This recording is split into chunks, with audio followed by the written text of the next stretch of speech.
বাবার অবাধ্য হওয়া।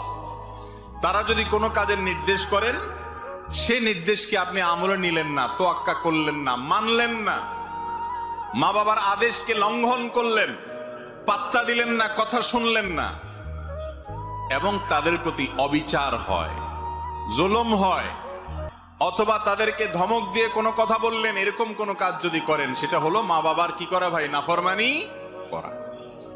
মা বাবা এমন একটা বিষয়, ইমানদারের জন্য সবচেয়ে কঠিন পরীক্ষাগুলোর মধ্যে একটা পরীক্ষার জায়গা। বিশেষ করে যখন বয়স বেশি হবে ওনাদের, এমন এমন অযৌক্তিক কথা বলবেন যে সেটা কোনোভাবেই আপনি মানতে পারবেন না। অযৌক্তিক, বেশরিয়াতি কথা না, দুইটা দুই জিনিস। বেশরিয়াতি কথা বললে, মা বাবা বললেও সেটা শোনা যাবে। লা তাআতা লিমাখলুকিন ফি মাসিয়াতিল খালিক। আল্লাহর কথা যদি লঙ্ঘন হয়, তাহলে কারোর কথা মানা যাবে না, সেটা উস্তাদ হোক আর মা বাপ হোক বা যেই হোক, দলের নেতা হোক আর যেই হোক, আল্লাহর নির্দেশকে লঙ্ঘন